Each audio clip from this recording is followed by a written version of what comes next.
Purihin po ang Panginoon. Magandang araw po sa atin lahat, sa lahat ng nakakapanood. Ako po ay si Pastor Edwin po ng Cagayan at nais ko pong magbahagi ng aking kaunting patotoo sa aking buhay na 2 beses po akong bumagsak sa pagnenegosyo. At yung pangalawa po, doon po ako nahirapan sapagkat na-depress po ako. Nais ko nang magpakamatay na lang kasi iniisip ko, dami kong mga utang, paano ko bayaran? Yung takot ko, kapag hindi ko mabayaran, makukulong ako. Hanggang sa napansin ko mga kapatid na nadadamay na yung pamilya ko. Sobra na sila nalulungkot sa akin. Nagmumukmuk na ako sa kwarto. Pero alam niyo po mga kapatid na hindi ako pinabayaan ng Panginoon. Isa lang ginawa ko po mga kapatid. May problema man ako pero hindi ko dinamay. Pagdating ng araw ng linggo, tatayo po ako para mangaral po mga kapatid sa kapilya, para po sa lahat ng mga anak ng Diyos. Pero unti-unti po hindi ko namamalaya mga kapatid, pinapapalakas ako ng Panginoon. At sa mga may magandang loob at na ginamit ng Panginoon para makatulong sa akin. Yung expectation ko mga kapatid na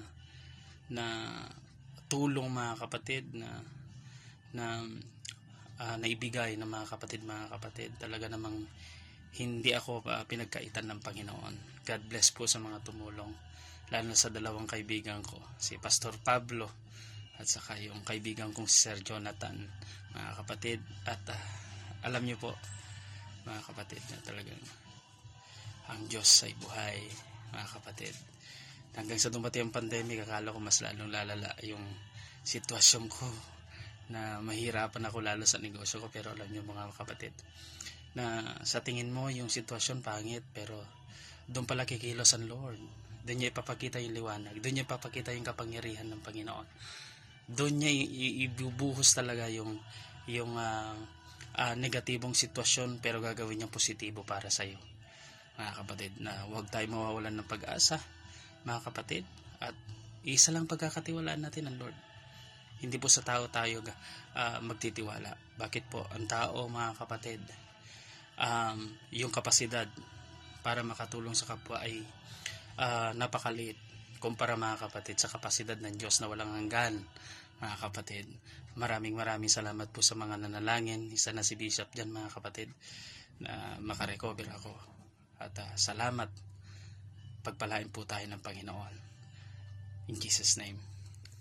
Isang mapagpalang hapon po sa inyong lahat, mga taga-subaybay at mga kapatiran po namin na nanonood. At tayo po ay manalangin muna. Mapagpalang Ama, marami pong salamat. O Diyos, muli, samahan mo kami sa aming pag-aaralan sa hapong ito. Ang Grieve Not the Holy Spirit. Ito po, Panginoon, ay may deliver na maayos, Panginoon. At purihin ka, Tagilan Diyos. Palain mo kami lahat.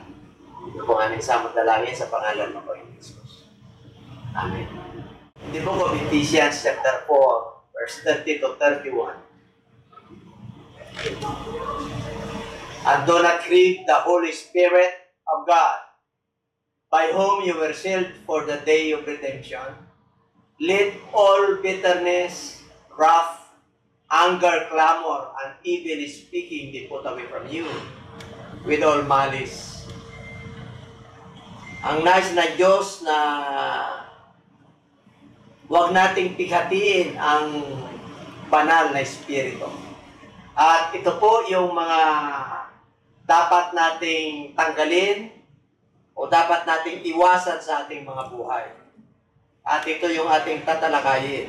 Kaya ang sabi riyan, na huwag pighatiin ang banal na Espiritu, sapagkat ito yung tinatakan po tayo sa araw ng pagtubos. So unahin po natin dyan yung tinatawag na bitterness. Let all bitterness, let all wrath. Ibig sabihin, lahat. Yung all bitterness, wrath, anger, clamor, and evil speaking, be put away from you with all malice. Lahat po ng masasamang gawain. Okay, kaya dito po, what is the meaning of bitterness? This is something sharp, disagreeable, harsh, or resentful. Ito po yung may mga masasakit na salita, harsh, parang may laban. This is a type of attitude that produces piercing remark. Kumbaga sa mayroon pong kilat, mayroon pong sugat. Kaya hindi po mawala-wala yung kanyang pait. No? Ang bitterness yan, yung pait. Kaya dito po sa Hebrew chapter 12 verse 15, looking carefully lest anyone fall short of the grace of God, lest any root of bitterness spring up, cause trouble, and by this many become defiled. Kaya nga dito po, ingat po tayo, baka tayo po ay mahulog sa mga biyaya ng Diyos dahil po mayroong ugat ng pait, mayroong pang naiwan na hindi pa unforgiving spirit, na hindi pa tayo nakakapagpatawad. Na ito po ay nagpapasibol, na tumutubo po ito, kaya nagkakaroon po ng away, no? Trouble, and by this many become defiled. Kaya dito na nasisira. Kumbaga sa yung mga relationship ng bawat isa, dahil po sa pait na yan na dala-dala sa kanilang kalooban, nasisira po ang samahan, ang pagiging pagkaibigan o sa isang relasyon. Yun po yung bitterness. At number 2, yung tinatawag na wrath.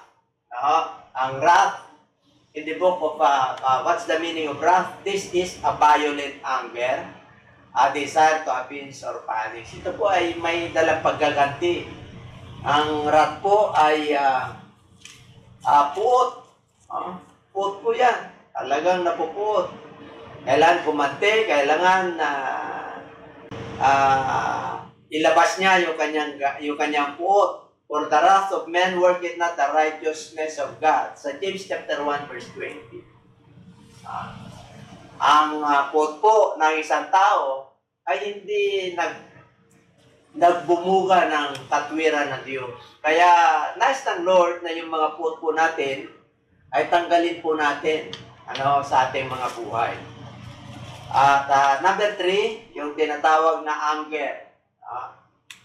What is the meaning of anger? This is a feeling of extreme displeasure. Ito po ay galit. Unlike wrath, anger has degrees of intensify and doesn't require an outward. May konting pagkakaiba, yung puot at galit. Manifestation, though it's usually results to such. Kaya sabi po sa Ephesians chapter 4 verse 26, be angry and do not sin.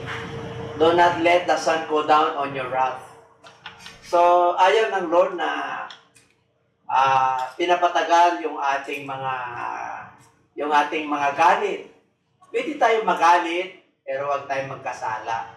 Huwag daw natin hitayin na lubugan po tayo ng araw. Kundi, mag-uugat po yan, mapupunta po sa puot.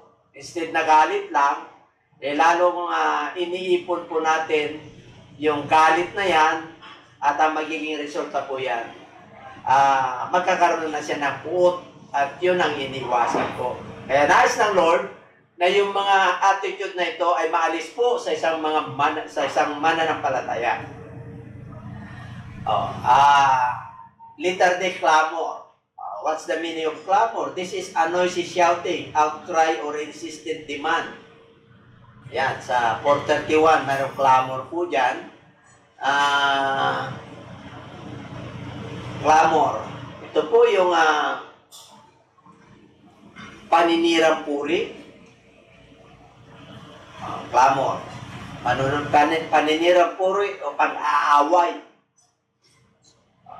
Kailangan talaga meron silang hinihingi. Kailangan mapansin po sila.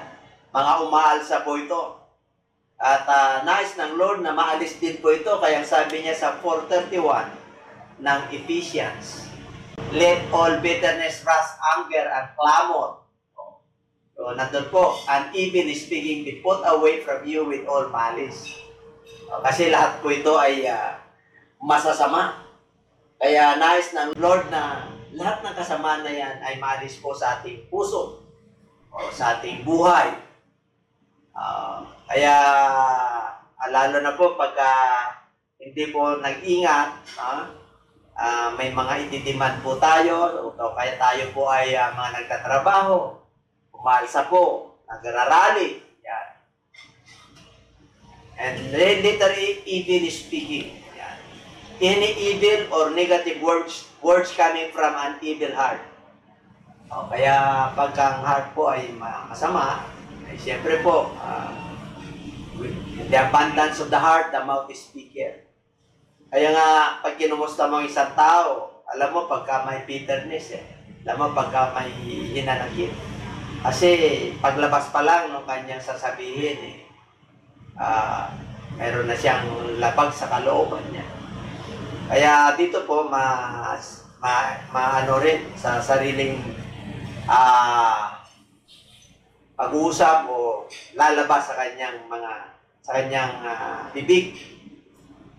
Okay, ito po yung evil speaking,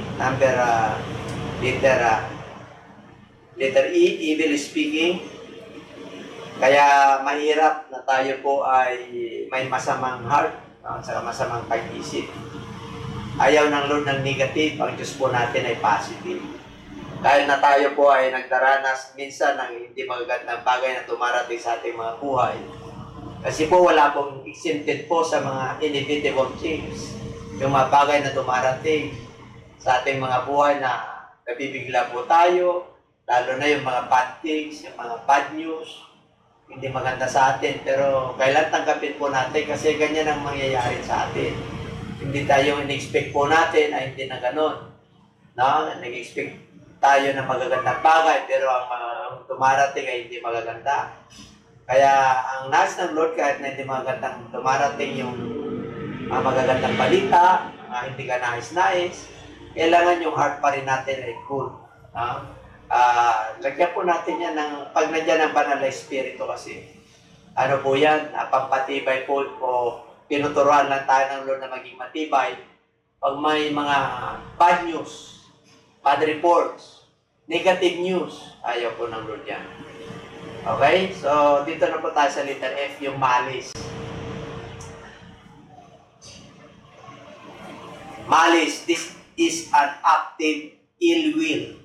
Sakit na ito. Desire to hurt others. Ugali na po ito. It is a result of hate which is as bad as murder. 1 John 3:15, whoever hates his brother is a murderer. And you know that no murderer has eternal life abiding in him.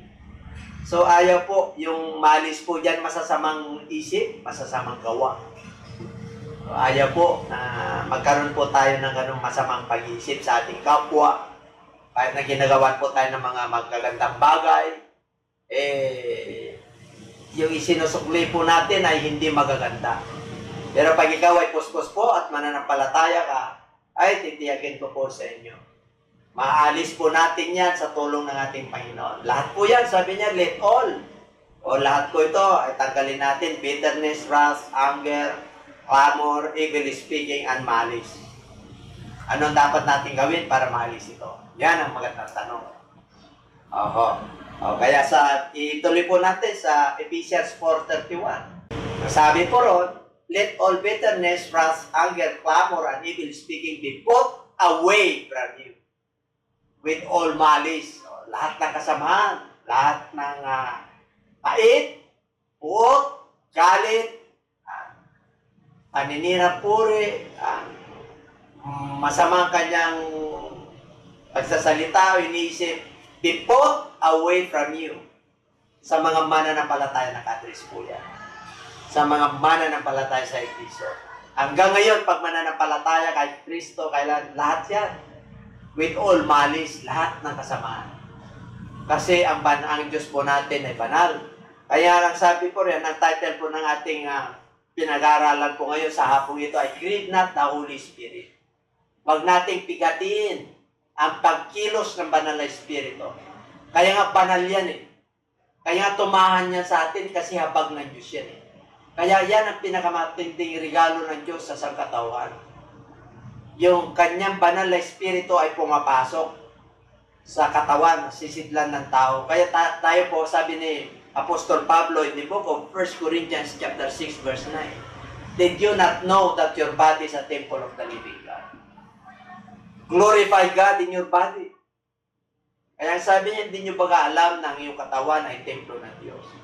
Kaya pag nung tayo po ay nanampalataya kay Kristo at tinanggap natin yung mabuting balita, yung gospel ng ating Panginoon, yung repentance, baptism in Jesus' name, baptism of the Holy Spirit, abay, ano na po tayo? Naging mananampalataya na tayo. May Holy Spirit na po tayo, kaya ayaw ng Lord na pigatiin po natin yan. At ito yung mga pag-uugali o katangian ng isang tao. Kaya pag nararamdaman mo na yung bitterness, pag-fasting ka na. Tapos, palalim ng palalim, yung pot, talagang ingi mo sa Lord. Surrender mo yan. Yung talagang galit, clamor, talagang kahit na nung gawin niya, bubulungan ka ng kaaway dahil sa laman. Ako, mga kapatid, mag-fasting ka na, isuko mo yan sa Diyos, isang araw, makakakilos po ang ating Panginoon. Kaya, ito po, ang dapat natin gawin, tanggalin. Magpatulong po tayo kay Lord. Pasunog natin yan. Kaya nga, ang Holy Spirit po, ang kanyang function is, you must be baptized with the Holy Ghost and with fire. Yung with fire po roon, yung ningas, apoy po yan, na sumusunog yung ating mga kasalanan, sumusunog po yung ating mga bisyo, yung makainahan po natin, sinusunog niyan, papalitan niya ng ningas, ng pananampalataya, ningas, ng bautismo ng banal na Espiritu. Kaya yan ang nais ng ating Panginoon.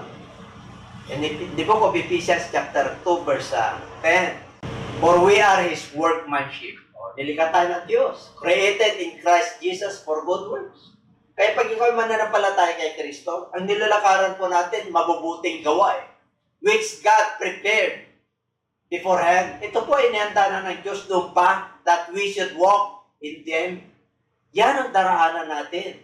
Yan ang susundan natin. Kasi anak na tayo ng ating Panginoon.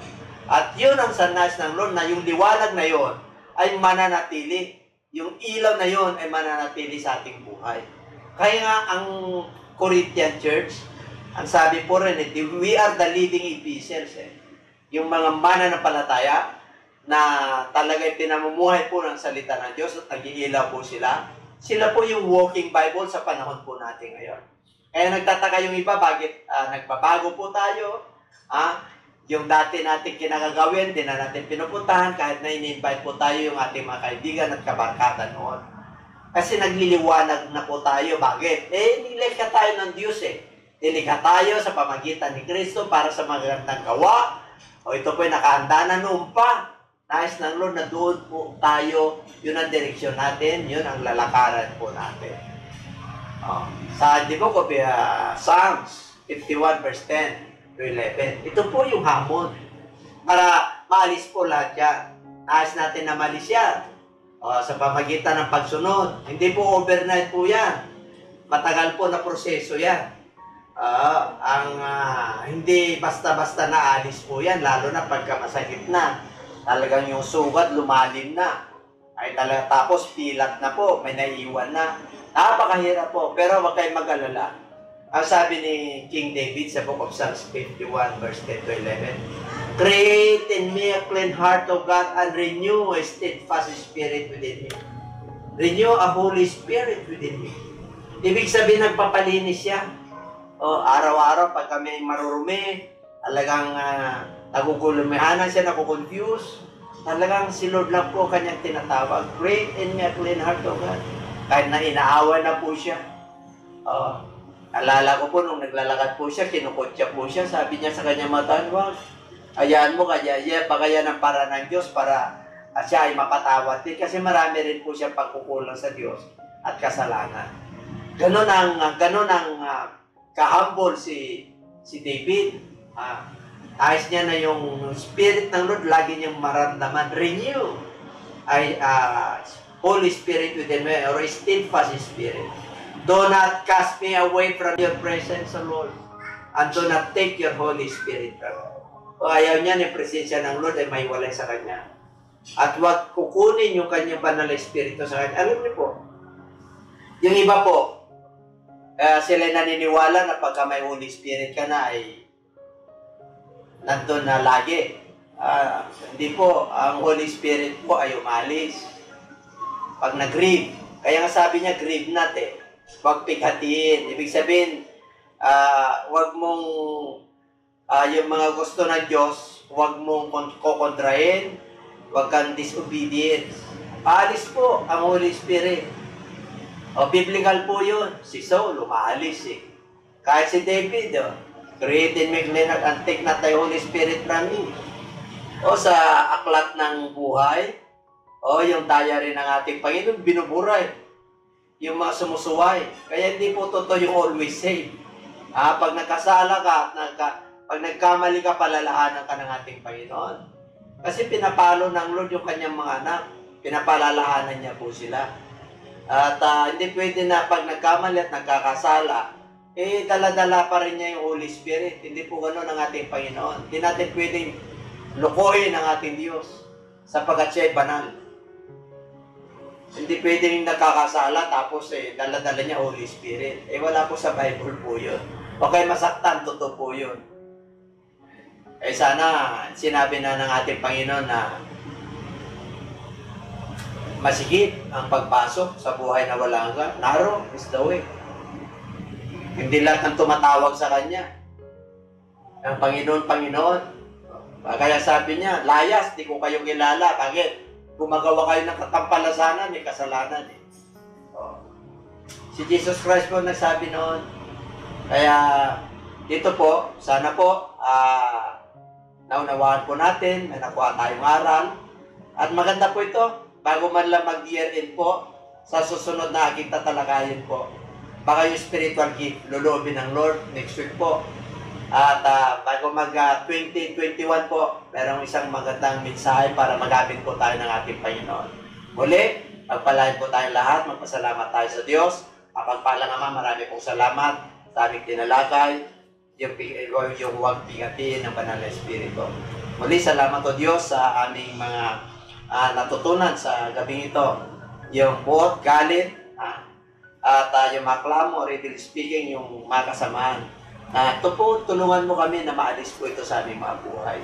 Sa pamagitan po ng aming pagsunod at sa pamagitan po ng Banal na Espiritu, lagi mo kaming gabayan. Maraming pong salamat po sa araw-araw, sa aming buhay ng pag-iingat mo. At kami po dinadamitan at pinapakain mo lagi. At tiningatan mo ang aming mga magsabuhay.